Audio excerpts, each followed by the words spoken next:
Just noting that today's session is actually part of a wider session that we have going on for nature-based solutions in ADB. So this is webinar 2, putting nature-based solutions into practice through innovation. And there will be 3 more webinars coming, which also align with our work on COP27 and also CBD COP15 coming up soon. So for the session today, I'm your moderator, Suzanne Robertson. I'm from SDCC. We'll have Simon Tilliard from Alluvium Australia, who will be giving the presentation on the work that they have been doing on nature-based solutions. But to kick us off before then, we'll have Tony McDonald, Executive Director of ADB, who will be providing some opening comments. So Tony is the Executive Director representing Australia, Azerbaijan, Cambodia, Georgia, Hong Kong, China, Kiribati, Federated States of Micronesia, Nauru, Palau, Solomon Islands, and Tuvalu. And he's been with us since 2018. With a background in economics and commerce, Tony has been working with the Commonwealth Public Service for over 27 years and has key experience on policy issues, including macroeconomic forecasting and assessment of current economic conditions, international development, superannuation, taxation, banking, financial markets, and budget and fiscal policies. So thank you, Tony, for joining with us today. And I would like to hand it over to you to give your opening comments, please. Good afternoon, everyone. I'd just like to briefly set the scene for today's discussion by setting some of the broader context. You would have heard many times of ADB's ambition to be the climate bank for Asia and the Pacific. As President Massa says, the battle against climate change will be won or lost in Asia and the Pacific. And ADB has an ambitious target of $100 billion in climate financing by 2030, comprising $66 billion in mitigation and $34 billion in adaptation. As large as these numbers sound, though, they are still only a fraction of the investment that will be needed to meet the challenges ahead, highlighting the critical importance of innovative approaches. Just as important as the volume of support is its quality. We need to ensure that climate finance has the maximum impact on the ground. I think there's general recognition that ADB needs to invest more in developing its climate expertise and capability to bring tailored, innovative solutions to the issues facing individual members, including, critically, technology transfer of newly proved technologies, knowledge and practice. Now, innovation is not about finding a single silver bullet, but instead requires a range of solutions to the challenges facing DMCs. Good ideas can come from anywhere. After all, we should not forget that ADB's flagship or current flagship climate initiatives, IFCAP and ETM, are themselves adaptations of ideas from outside ADB, highlighting the critical importance of knowledge networks and partnerships if ADB is to realise the vision of being a solutions bank and we are to achieve our core value of being transformational. With this background, it's my pleasure to welcome you to today's webinar on putting nature-based solutions into practice through innovation.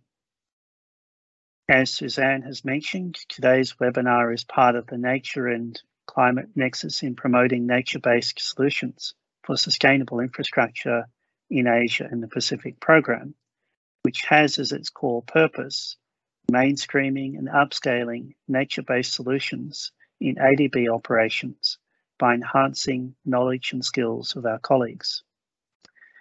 Last year at COP26 in Glasgow, ADB joined with other leading multilateral development banks in issuing a joint statement affirming commitment to mainstreaming nature, which includes a commitment to supporting countries to secure high ambition for implementing nature-based solutions. We know that nature-based solutions can be very effective in climate adaptation, including through enhancing flood control systems and improving wastewater treatment facilities. But This requires a strong understanding of the specific circumstances faced in each DMC. This is why today's topic is so timely. It is important for ADB to understand how nature can provide pathways for innovative solutions to the challenges our DMCs face. And we're very fortunate to have our colleagues and my compatriots from Alluvium here today to share their extensive knowledge and experience on nature-based solutions. I look forward to an informative and hopefully very interactive discussion. Thank you. Thanks, Tony. Okay, so then that now allows us to move on to the presentation for today, which will be delivered by Simon Tilliard. Simon has extensive experience in the application of water resource management, technical knowledge and skills, focusing on the Asia-Pacific region. His experience covers a broad range of water resources related technical functions, including modelling, innovative research, analysis, policy development, and capacity building. So Simon heads up Alluvium's international development team, which has a presence in India, the Mekong and the Pacific, and he has been responsible for managing large multidisciplinary teams to deliver multi-million-dollar water resources and climate change-related projects for donors, including ADB, the World Bank, USAID, and the Mekong River Commission. I think, Simon, you also have some additional colleagues with you today who may participate in the Q&A session, so we welcome their attendance as well coming in later today. But for now, over to you and your presentation, please.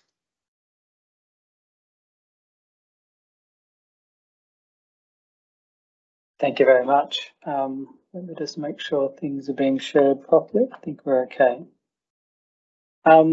Look, thank you for the invitation to present today to ADB's Green Bag session.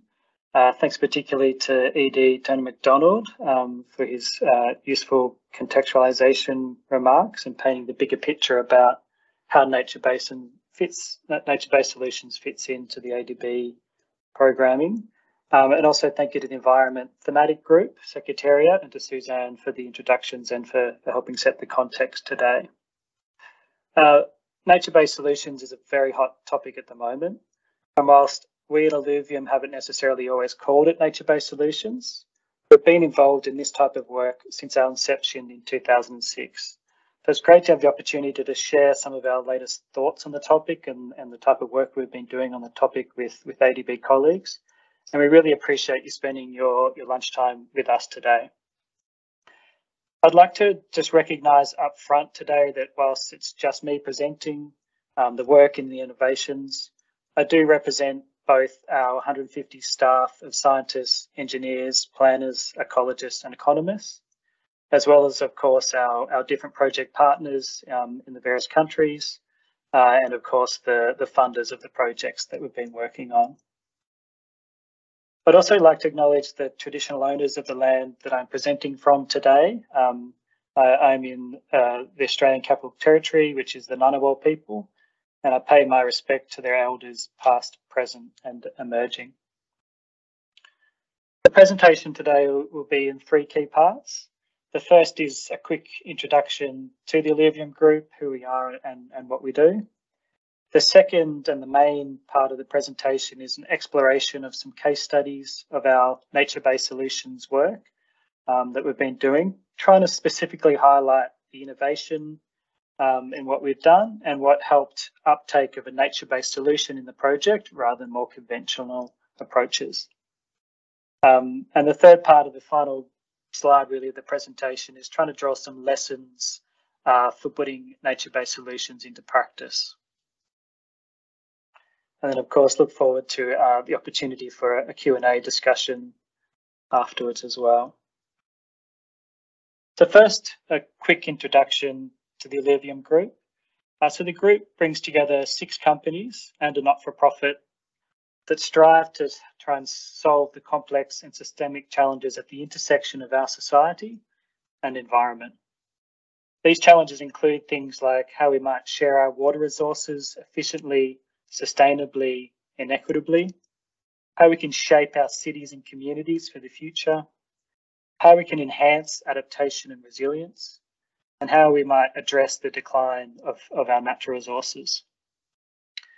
So the 6 companies include Alluvium Consulting, which is really the genesis of the group, established in 2006, and it's a leader in the provision of catchment, river and coastal analysis and advice, covering both rural and urban contexts. Mosaic Insights focuses on the social side. It aims to accelerate the transition to a future of resilient, livable cities and landscapes. Natural Capital Economics, who a colleague is attending today, seeks to translate and blend the science and economic thinking to help provide unique, resilient insights for our clients. EcoFutures understands that our ecological systems are undergoing drastic change from a range of pressures and aims to inform management responses to those changes. Alluvium International, which, as Suzanne mentioned, is the team that I lead, our role is to really draw on the Alluvium Group skill sets and expertise, combined with international development experience, to help contribute to the solutions for complex environment and society issues in Asia and in the Pacific. Alluvium India, which was recently set up late last year, it really resulted from about a 5-year process of testing the need for our expertise in India, and really shows our long-term commitment to the country and to the region. In addition, we're currently setting up an Alluvium not-for-profit organisation, which is really about trying to find a new pathway to grow our research and our impact. So integrating across the expertise in the group, the social, the economic, the environment, the ecology, the international development, we try and use nature-based solutions to help address climate change and ecosystem decline through enhancing adaptation and building resilience in both cities and rural areas. We provide an integrated approach to try and do that.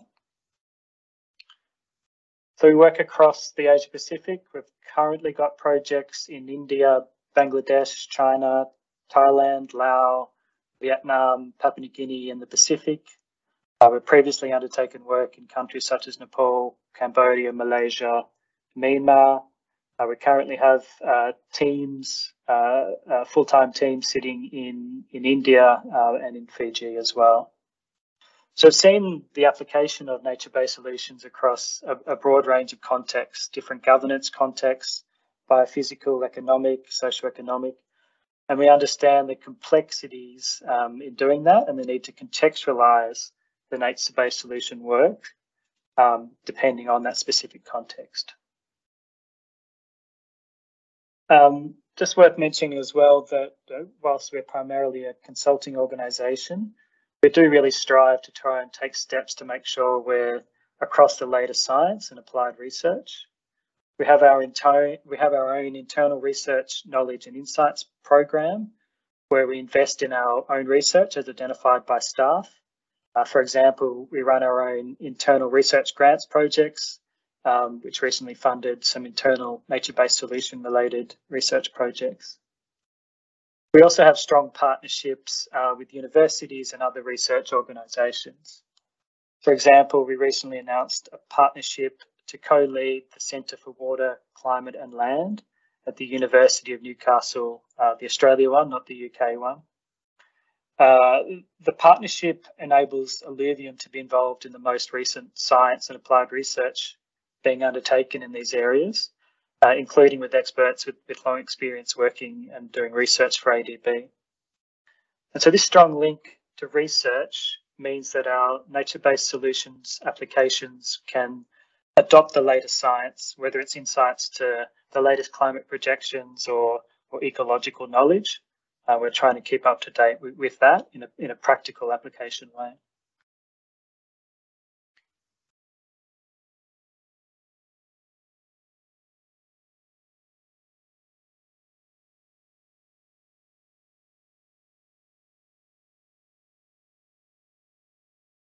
So what do we mean by nature-based solutions? By now it's recognised by the UNFCCC and Convention on Biological Diversity. It's a big international forums as a critical pathway forward for the globally. IUCN defines nature-based solutions as actions to protect, sustainably manage and restore natural or modified ecosystems that address societal challenges effectively and adaptively, simultaneously provided human well-being and biodiversity benefits. So there's a lot in that definition, just to unpick it a little bit. So it's clear that nature-based solutions are referring to solutions for big societal challenges such as climate change or flood and other disasters, food security, increasing water scarcity, growing populations and declining ecosystems. A lot of the critical issues that ADB is working on in its work, of course. But nature-based solutions refers to solutions to these challenges, solutions that might focus on either protection of the environment or other issues, might focus on specific issues such as climate adaptation, might focus on infrastructure interventions, might focus on management or restoration. But regardless of the focus across those themes, the core of nature-based solutions to us is that they bring together the human well-being, environmental sustainability and biodiversity benefits into one package that both addresses the issue at hand, but does it in a way that addresses all these benefits as well.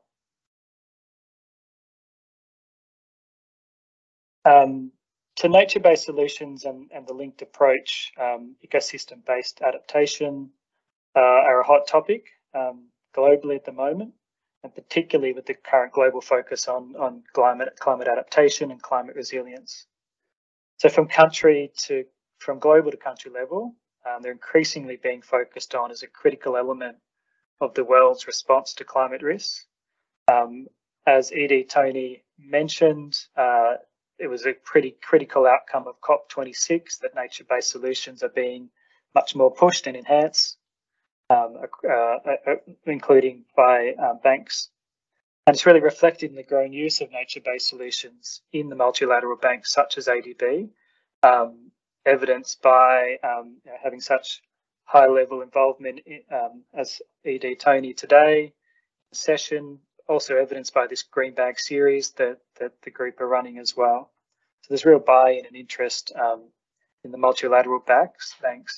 And I think a particular interest is how nature-based solutions can be integrated into the traditional loan projects to both increase sustainability and climate adaptation outcomes. And this is becoming more evident in the more prevalent use of the term that we're seeing as it comes out in different tender opportunities and country strategies out of ADB. And we're also seeing increasing recognition and interest in nature-based solutions from governments in the region. There's been several studies, for example, in Vietnam and Thailand recently highlighting this interest. And also many of our recent discussions in India is showing a growing interest in nature-based solutions approaches. So at Alluvium, we try and integrate nature-based solutions across really all the work we do, and particularly across 6 key themes and scales. And they are for livable and resilient cities, in river basin management and environmental flows, the integration of cultural considerations in nature-based solutions, for adaptation and disaster risk management, the importance of ecosystem services and their valuation to inform nature-based solutions, and nature-based solutions for infrastructure. So I'll now go through a series of case studies of work that we've done on these themes, and try and highlight 4 key things for each case study. One is the task or the problem that we were faced with. The second is the nature-based solution that was adopted. The third is what was innovative about that adopted solution. And the fourth is what helped uptake of the nature-based solution rather than a more conventional approach. So the first example is perhaps a more typical intervention when people think of nature-based solutions. So in this case, a large flood had occurred, causing major devastation of a stretch of riverbank, as you can see in the top left there, That's post the flood, huge amounts of erosion occurring in 2017. With critical infrastructure nearby, the erosion had to be halted as quickly as possible, as safely as possible. So the nature-based solution that we adopted was the use of pile fields, essentially wooden logs driven into the riverbed, and revegetation to try and stabilise the bank. Of course, the idea of the pile fields is that they slow down the water, therefore dropping out sediment, and so over time, building back the riverbank as well. And the design aimed to both reduce the erosion, as well as improve the riparian condition and connectivity to increase in-stream values as well. And another innovation was the use of specifically designed large wood structures to try and simulate fish habitat and encourage fish to return to the river section as well. So the photos show the same river section in the far left in 2017, just after a flood. In the middle, 2018, just recently after the remediation work. So you can see the fresh revegetation and the pile field construction. And the third is actually post another flood in 2022.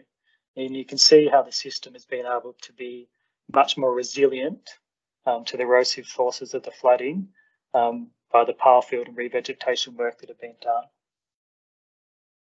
So what helped uptake of a more nature-based solution in this example?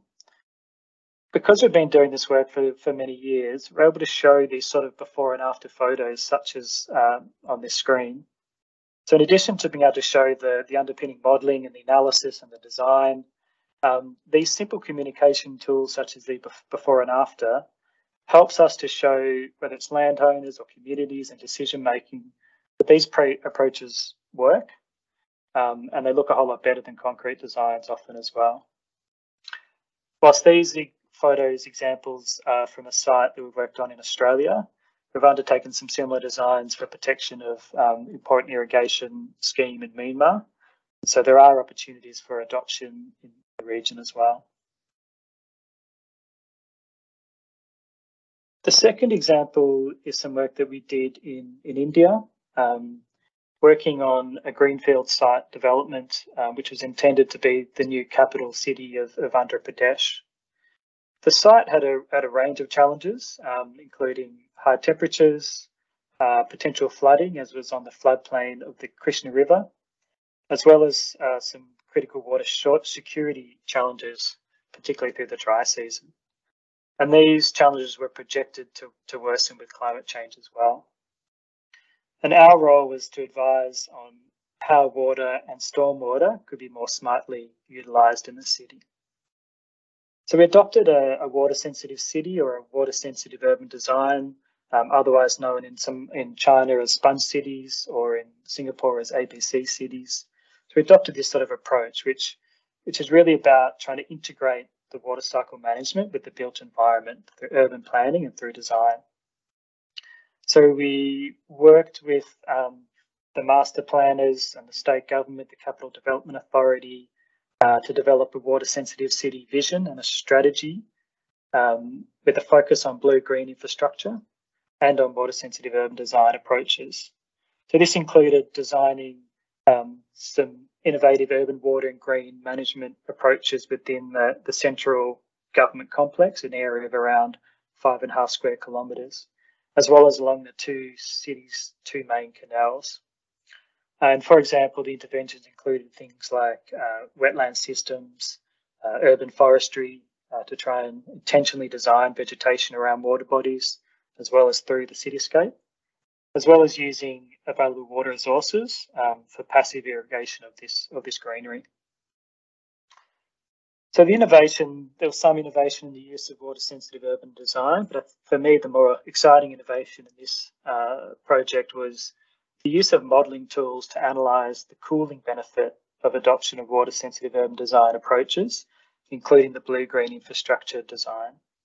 So we applied what's called the target model at both the city scale and the street scale to quantify how the interventions would impact the temperature and heat stress levels in the new city.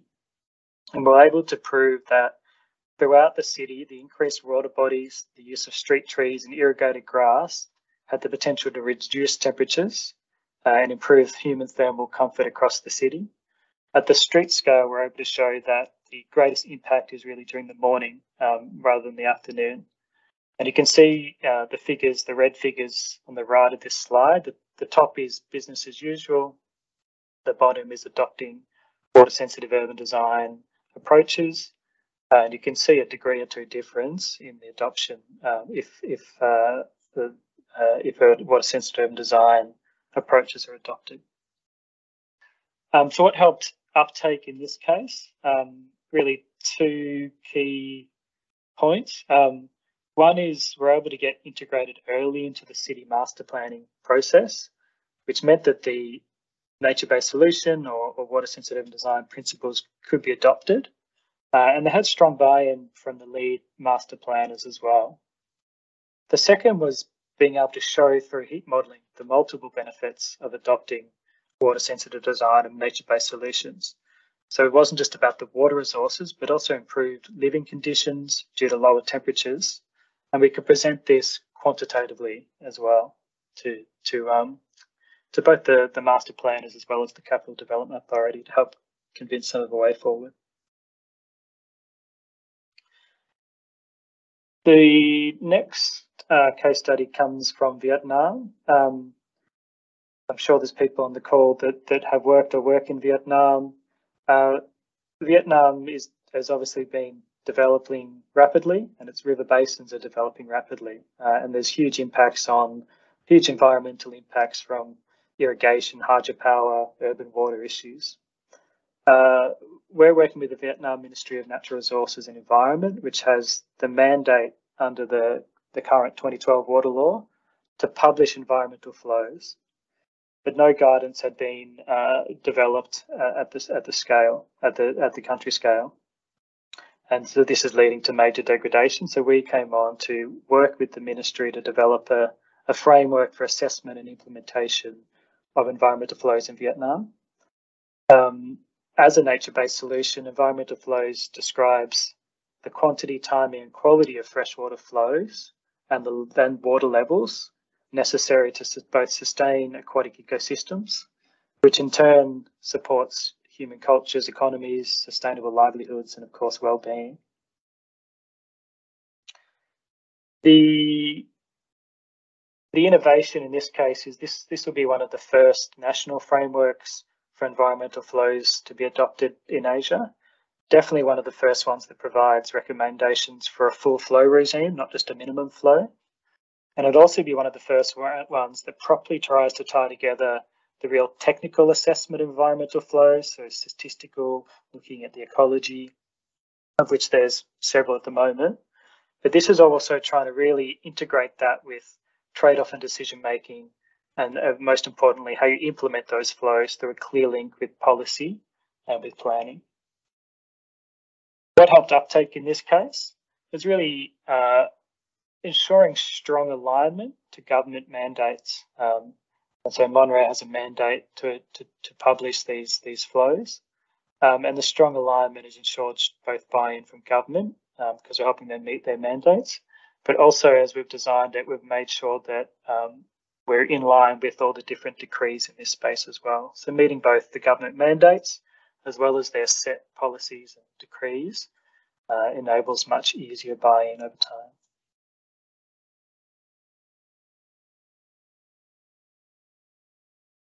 So moving from Southeast Asia to the Pacific. Again, I'm sure there's people on the call that work in the Pacific. It's widely recognised as one of the most climate and disaster-prone regions of the world.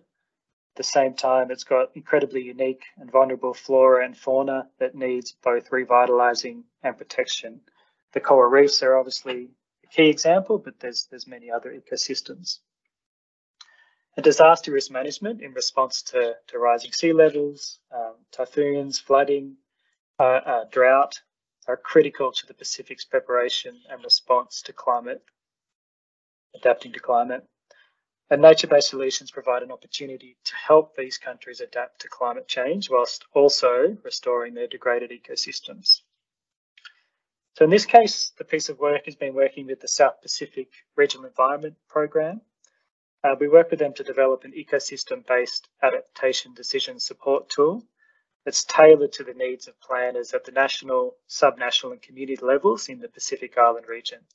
It doesn't require input of detailed data, and it doesn't provide the answer. It provides links to potential answers and allows planners to initiate scoping and selection of potential ecosystem-based adaptation options, depending on their local circumstances and requirements. The innovation in this piece has been that the tool has been very much specifically designed for the Pacific and its practitioners. We undertook extensive consultation before its development with potential users, and it's purposefully, on request, a simpler tool than others already in place. And whilst this may seem like it makes it a more simple thing to prepare, it actually meant that we had to be really clear in the design of our conceptual frameworks underpinning the tool to enable it to identify potential options based on just 3 key questions covering the sector, the ecosystem, and the climate impact that you're trying to adapt to. For example, you might choose agriculture, coastal ecosystems, more intense and frequent cyclones, and the tool would then present 3 potential EBA options, such as coastal setbacks, mangrove restoration, and revegetation. I will just quickly, it's always a risk going off where you want to go, but I will just quickly show the tool.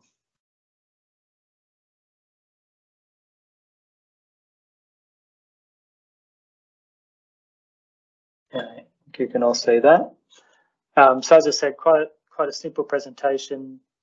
If we went through here and we chose agriculture, went to the next, if we chose coastal plains, went to the next and chose more intense and frequent cyclones. It then gives a series of 4 different EBA options that might be considered. You go into one of them, it then gives a bit of a description of what that is, some pros and cons, some indicative costing, comparison against more conventional approaches, different resources to refer to, and then a case study from the Pacific. That's just a very quick introduction to the tool. Go back quickly.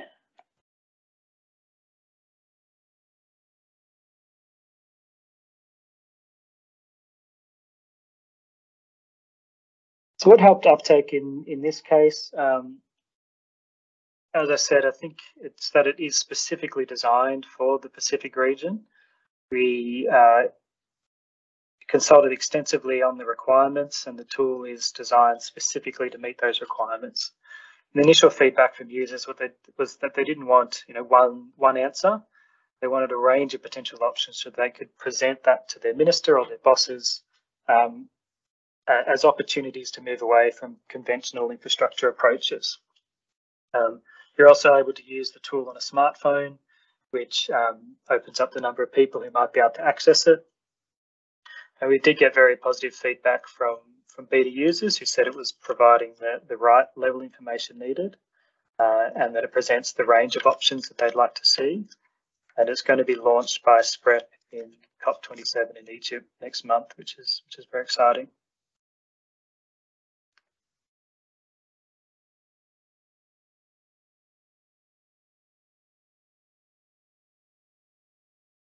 So the next case study considers some of the economic elements of nature-based solutions and how these can build the case for their adoption. I see my colleague Jim Binney, who leads our economics team, has joined. So if there's any tricky questions in the Q&A on this topic, he can help answer those. So the task or the problem in this case was the Irrawaddy Basin, which is obviously home to almost 40 million people and is critical for the development of Myanmar. Yet there's huge increasing demands for hydropower, irrigation and mining, huge land use changes, especially around forestry, that's competing with traditional lifestyles in the basin. There's many rural communities that are directly dependent on the basin's ecosystem services for their survival, yet the economic value of these services wasn't known.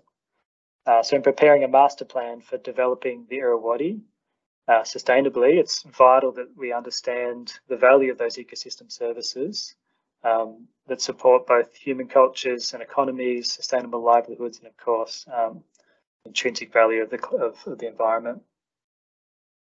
So we were tasked with valuing the ecosystem services in the basin.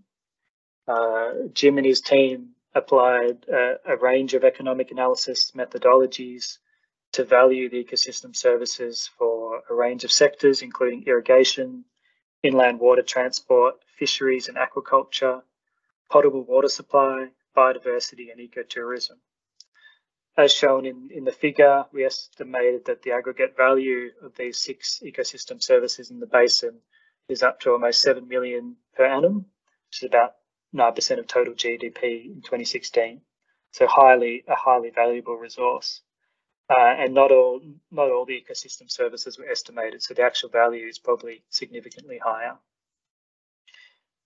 The innovation in this case, and 2 key ones really, the first was that the valuation of ecosystem services was designed to feed into a state of the basin assessment, which was the first comprehensive knowledge base for the Irrawaddy, which in turn was developed to inform a basin master planning process. So the valuation results showing the importance of the ecosystems of the basin had been designed to directly feed into and inform a major planning process.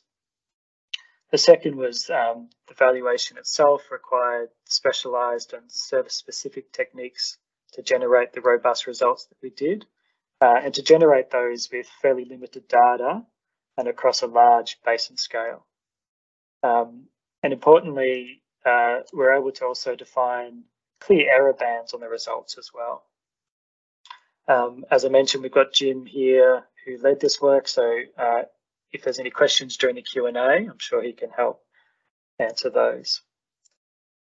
So what helped uptake in this case? Showing the value of protecting the environment in basin planning for the Irrawaddy, the people, and for Myanmar's economy helped ensure that the environment had a seat at the table during the basin master planning process. So an important approach for building support for ecosystem services is to show the value of managing natural capital. And often what matters most is not the absolute value of the environment, but the change in value if it's degraded, instead of being managed and protected. So there's now an improved understanding of the value of the environment or ecosystems in the Irrawaddy, and that can be further built upon to take in more future development scenarios as the basin planning process progresses. So last case study before I try and draw together some key lessons and conclusions. And this is about bringing Indigenous and traditional or local knowledge into coastal planning, coastal hazard adaptation planning. So this is an example from Australia again. Large sections of Australia's northeastern coastline are under drastic threat from climate change. There's been some statewide programs looking at assessing and adaptation planning for coastal hazards across most of the eastern coast. And the approach seeks to integrate both community insights and concerns with scientific analysis to develop long-term solutions to coastal hazards. A range of nature-based solutions were considered in this work, in the strategy process: mangrove restoration, beach nourishment, geotextile sandbags, and rezoning of coastal areas. But I think the key innovation in this piece of work has been the attempts to integrate Indigenous people's traditional ecological knowledge, which, like their stories, are passed down from generation to generation and continue up to this day. This has allowed Indigenous people to live in a symbiotic relationship with land and with water, and their knowledge and approaches are therefore aligned to and can very much inform nature-based solutions. So in this work, we really aim to integrate these insights and knowledge from communities, including Indigenous people's knowledge.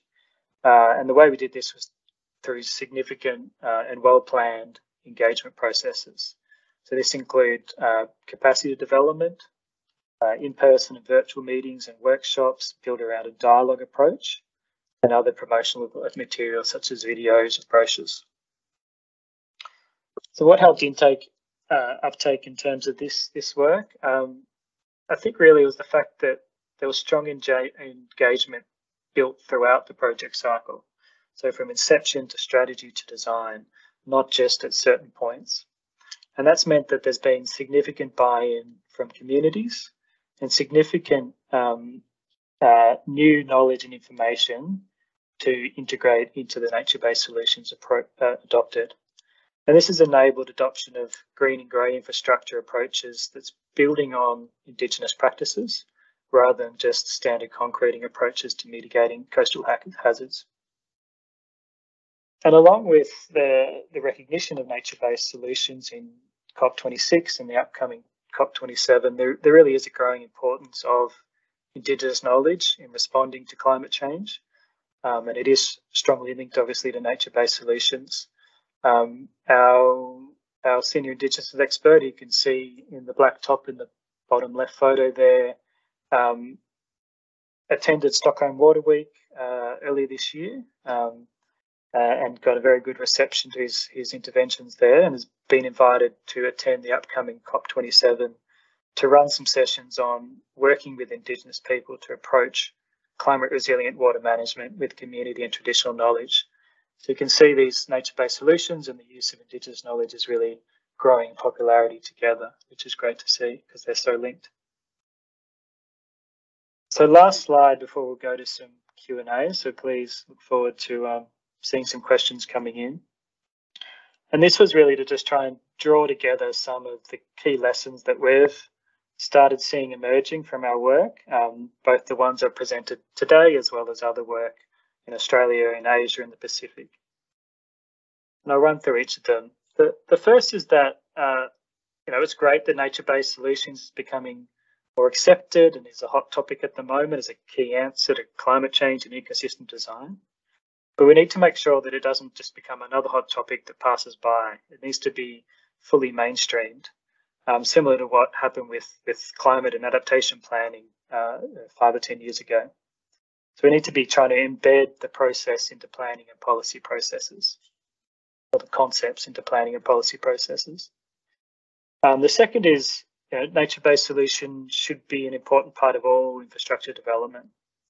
As shown in the case studies, there's a role for nature-based solutions in all types of infrastructure interventions, from a small-scale riverbank erosion up to planning a new city. And it can take a leading role, for example, where I presented erosion control, or in the right context, it can take more of a supporting role. For example, the urban development work that I presented. It just depends on the context. The third is nature-based solutions needs to be an integrated approach that works across different scales, from the site scale up to national scale and internationally. So for example, you might need policy interventions such as the environmental flows framework that we've been working on in Vietnam. But you also need the on-ground interventions to create better fish habitats. The nature-based solutions needs to embrace local and Indigenous knowledge in devising innovative solutions. As I've been saying, there's strong nature-based, or nature is a strong element to a lot of Indigenous practices, and so there's clear synergies in bringing those together. Demonstrating the value of nature-based solutions is important for uptake. And that's both the economic value, as I've presented, that we've done in the Irrawaddy, but also the non-financial value as well, whether it's intrinsic environmental benefits or social amenity and other benefits. We need to make use of the growing number of tools of nature-based solutions. We've presented some of those tools today, whether it was heat modelling or others, but there's many more out there, and the toolbox is growing every day. It's important to be building nature-based solution knowledge and capacity within government entities. For example, in Vietnam, with the work we've been doing in environmental flows there, we've had to sort of shift the knowledge away from a minimum flows approach, so just one flow recommendation across the whole year, to consider a more holistic flow regime. And finally, we need to identify and promote case studies to change the mindset around nature-based solutions, to make sure they are adopted and mainstreamed into the future, as I hope I've presented to you today. With that, I'll leave it there, and happy to pass over to any questions. Thanks, Simon. That was an interesting presentation, and it's really good to see the collection of case studies that you've brought forward. It's always, I think, helpful not only for ADB, but also for our DMCs to see the practicality of nature-based solutions and how we can take those forward. For the next part of the program, I want to hand over to Chin Fong Zhang, who will give some reflections and commentary on the presentation. And then after that, we'll be moving on to the question and answer time. I don't think Chin Fong really needs an introduction to ADB. He's Chief of Rural Development Food Security. He's also the OIC for the Environment Thematic Group, and is the person leading the charge in terms of nature-based solutions, nature-positive investments, and natural capital in ADB. So over to you, Chin Fong. Thank you so much, Susan. Good afternoon, ED Tony, and also colleagues, ED Tony particularly. Thank you joining this important webinar with us this afternoon. I know you have a very busy schedule. And also, of course, thank you, Simon, for this very comprehensive, very exciting presentation. Just allow me to share three reflections on these presentations. The first one, of course, will relate to the opening remarks from the ED Tony, the importance of the NBS, nature-based solution, to address natural climate crisis. This year, we will special, number of extreme weather climate change incidents hit our DMCs. Started with the heat wave in India, the devastating floods in Pakistan. Of course, also the prolonged severe droughts hit in Yangtze River in PRC. This is a lesson nature and about the dual scale of the natural disaster. Nature-based solutions, sustainable planning, design, environmental management, and also engineering practices can integrate natural features or process into our built environment to promote the adaptation, but more importantly, of course, the resilience, address climate change. I very much appreciate the Simon show how NBS now uses the different countries and also in different contexts in developing resilient cities, climate change adaptation, disaster risk management, ecosystem services evaluation, coastal protection, and also show the NBS now is gaining ground among many of the decision makers, and also highlight the importance of the political will to sustain the benefits of using the NBS. The second point is related to Simon's presentations about importance of the innovations to scale up NBS. As Simon has already highlighted, NBS is now more accepted by as a key answer to the climate change and also ecosystem decline. It's now very important to introduce an integrated approach working across the different skills, and of course also embrace local and indigenous knowledge in devising the innovative solutions. For this purpose, we need to strengthen the DMC's capacities and also develop the economic value of the NBS. More importantly, also introduce innovations. The good news is that ADB already established a regional natural capital lab working group across the bank. This lab drawn the license case studies from GMS and also East Asia DMCs. It aims to enhance understanding of the methods to value the natural capital, strengthen the regulatory framework and the tools in payment for ecological services, and also more importantly, of course, is categorize innovative financing mechanism in nature-based solutions. So in that sense, we look forward to work with Simon and also the team to test these tools and also strengthen the capacity of our DMCs. Finally, I want to quickly discuss how we can further mainstream NBS in our ADB operations. As ED Tony mentioned in his opening remarks, ADB, together with our MDBs, have jointly signed a statement of the nature and the COP26 last year. We committed a mainstreaming the nature in our operations, and of course, is a scale up nature-based solutions. Today's discussions provide a good input for us to further map out our roadmap for implement the statement of nature. As Simon I mentioned a number of the times, upcoming COP27 on climate change and also COP15 on biodiversity conservation offer a very good opportunity to strengthen natural climate nexus.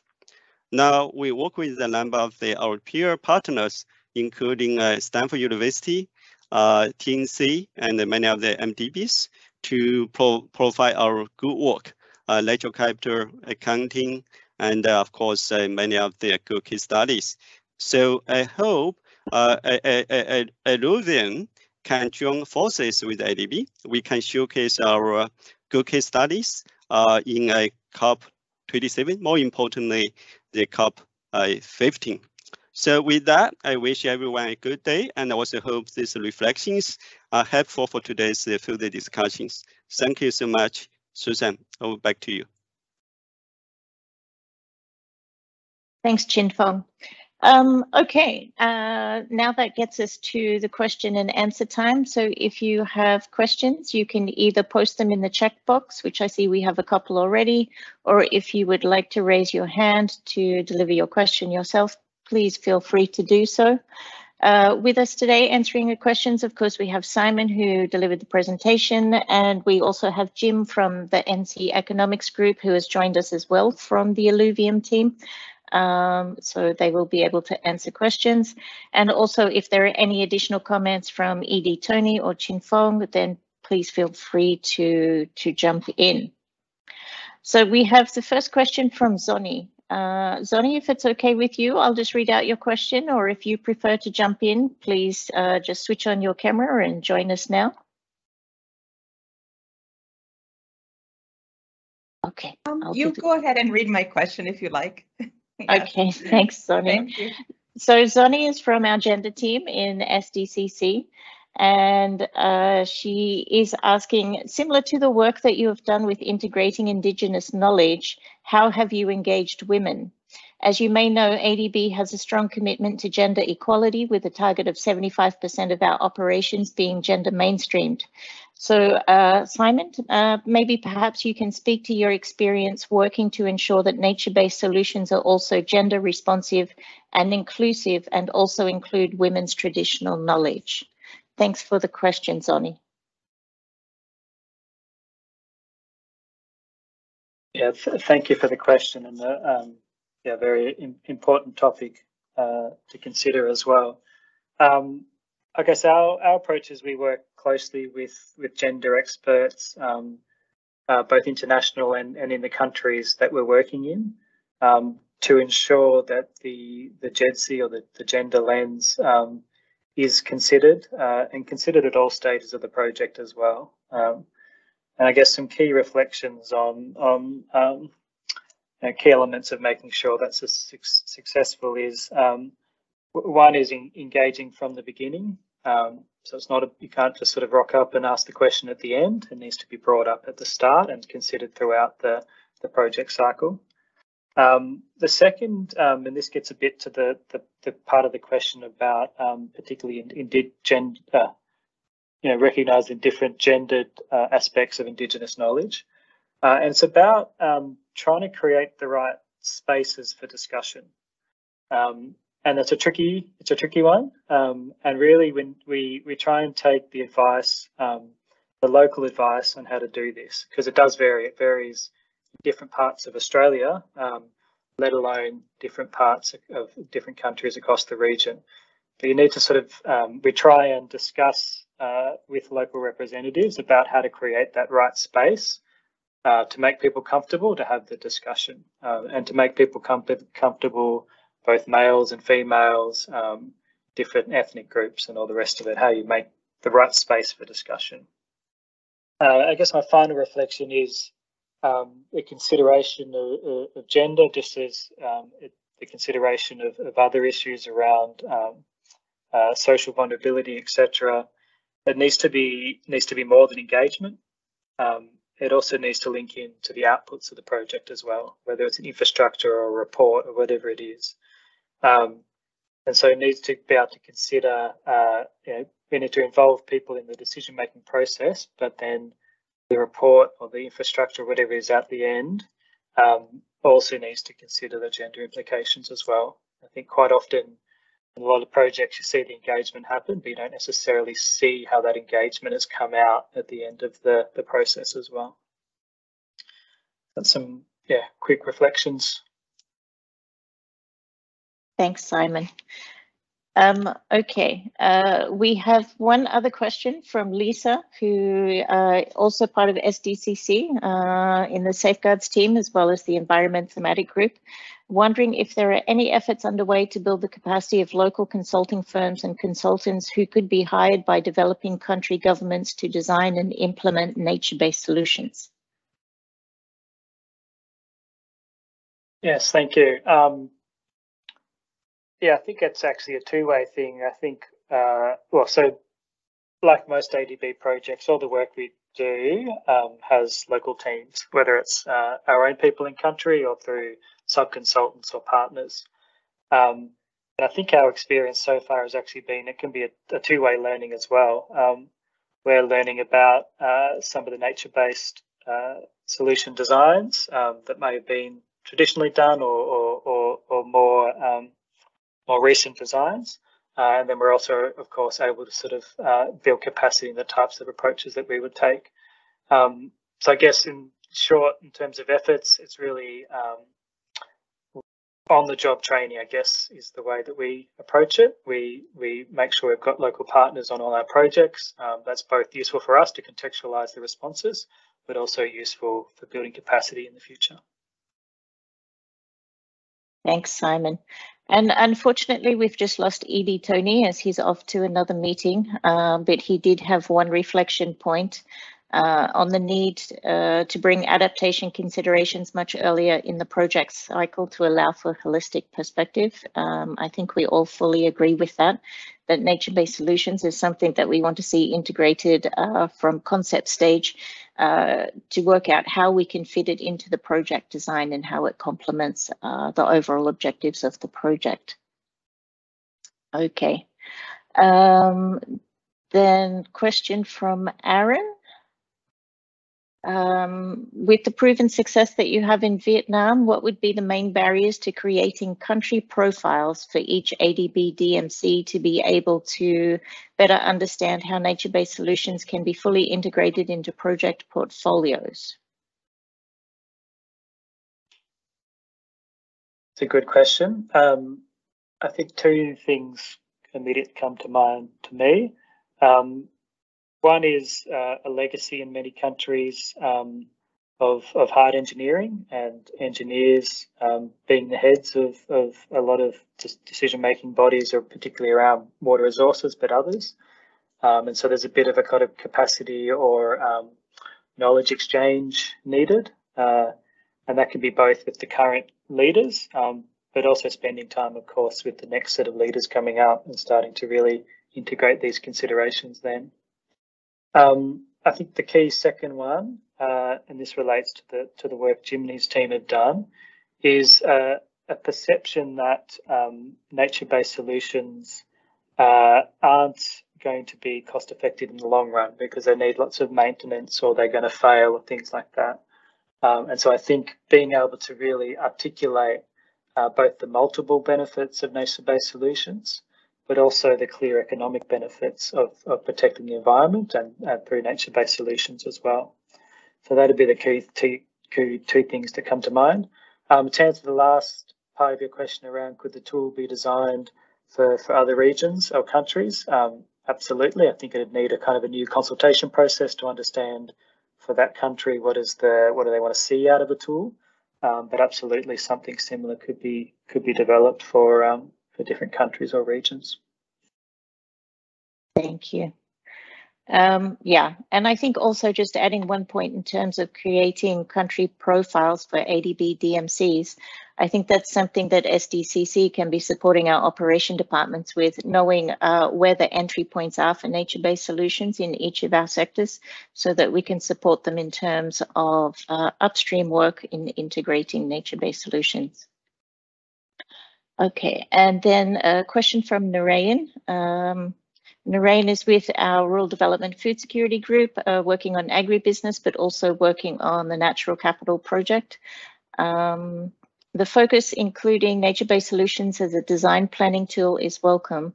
I wanted your views on typical trade-offs that NBS entail. Do the available tools also quickly enable us to have a go, no-go decision at an initial stage? Simon, I might have a go at answering that one if that's okay. Yeah, that's perfect. I was just going to throw to you. Darren, the short answer is yes, and it is actually one of those things that, particularly in the economics, when we start to look at sort of the potential benefits of NBS approaches, is we're starting off to the extent that we can with incremental or marginal values that are actually attached to NBS solutions, and that instantly allows you to start thinking about what are the trade-offs with whether it's build infrastructure or what are the trade-offs with, say, agricultural production. And so, for argument's sake, one of the other projects I worked on many years ago in Vietnam was effectively looking at decommissioning some of the irrigation schemes. So you're going back to more of a traditional sort of rice production environment where you could actually create sort of space for for floodplains to actually start functioning as floodplains again. With a view, you're actually reducing flood risk downstream. And so it effectively became a trade-off between agricultural production, so you got lower yields because you're going back to a traditional agricultural production process, but what you're doing is you're actually mitigating the annual average damages you would expect of flooding in the cities like Cantau. And so it's actually a really, really useful approach for actually understanding those trade-offs. The other part of the trade-off question with NBS is largely when you start looking at some of these risks, what extent or how large are the events that an NBS process will actually sort of mitigate the risk, and where are the limits for some of the NBS processes? And so if you think about sort of coastal hazards and things like that, they're incredibly cost effective and useful for dealing with a lot of the smaller sort of chronic sort of risks you tend to get with storms and so forth. Will they necessarily deal with a cyclone? They'll mitigate the risk, but will they actually protect some of the assets from a really major cyclone? Maybe not. And that's another one of those trade-off questions, is where is the threshold, where is the limit that NBS will actually work? And maybe just to add to that, I think the trade-off question changes over time, right? So particularly sort of infrastructure, NBS interventions, you build a piece of concrete, you've got a protection straight away, whereas if you're planting or doing some other intervention, it takes more time to build up that resilience. So that's something we've been quite interested in, and we've been part of our internal research programs has been looking at if you're revegetating a riverbank, how that risk profile, if a flood occurs, it's going to wash out all the vegetation, how that risk profile actually changes over time as the vegetation grows. So it's not just the same every year. If you put in concrete, you're going to have a sort of a risk profile, but actually with vegetation, that's going to change over time as it gets more embedded in the soil, etc. So I think that's one of the difficult, I guess, things you need to think about in terms of the trade-off between nature-based solutions and more conventional approaches. Thank you. We've gone over time. It's just after 2 now. We have, I think, one more question. If you're okay to continue with that, we'll just stay on a few more moments. So a question related to the Vietnam case study that you showed in terms of the environmental flow policy regulation. Antoine is just wondering if there are other line ministries, agencies involved in the process. Very good question. I've just been getting live updates from our team in Vietnam during this talk, actually. So the process at the moment is still just with Monterey, and we're getting the sort of the refinement of the framework done with them. There's obviously, you know, the Monterey Ma divide in Vietnam, let alone EVN and other organisations. So we haven't engaged widely with the MARDs and EVNs yet, but that will definitely be the next phase of finalising that framework before it can be adopted more widely. Thank you. I think that brings us an end to the questions that we've had. But if any of the participants want to reach out to Alluvium, Simon, you have left your contact details, and now Jim, you've added yours in there. So anyone who's joined can reach out to you for additional information. Alternatively, for those who have attended or operations department, if there's more information that you want on nature-based solutions, you can, of course, always reach out to the SDCC team in both the environment thematic group and rural development food security group, and we would be happy to follow up on that one. Okay, so bringing things to a close, thank you, Simon, for the excellent presentation today. It's been most informative and I think helpful. One of your key lessons was indeed the issue around mainstreaming, and that's what ADB wants to take forward, how we can mainstream nature-based solutions into our operations. So that's one thing, and something that is of high priority. Thank you to ED Tony. He's already left us for another meeting, but it was good that he was able to join us. Also, thanks to Chin Fong for your comments and reflection. And before we go, one additional big thank you to Asao Endo and his team. Asao is leading nature-based solutions for the environment thematic group. So thank you for organizing this session. Victor and Cecile, all of your work to put this together, very much appreciated. And of course, Trixie from the environment thematic group, also a big thank you. Thank you to you as well. And I guess that brings us to a close. So I say thank you to everyone. Have a good afternoon, and we'll see you again for the next session on nature-based solutions coming soon. Thank you. Goodbye.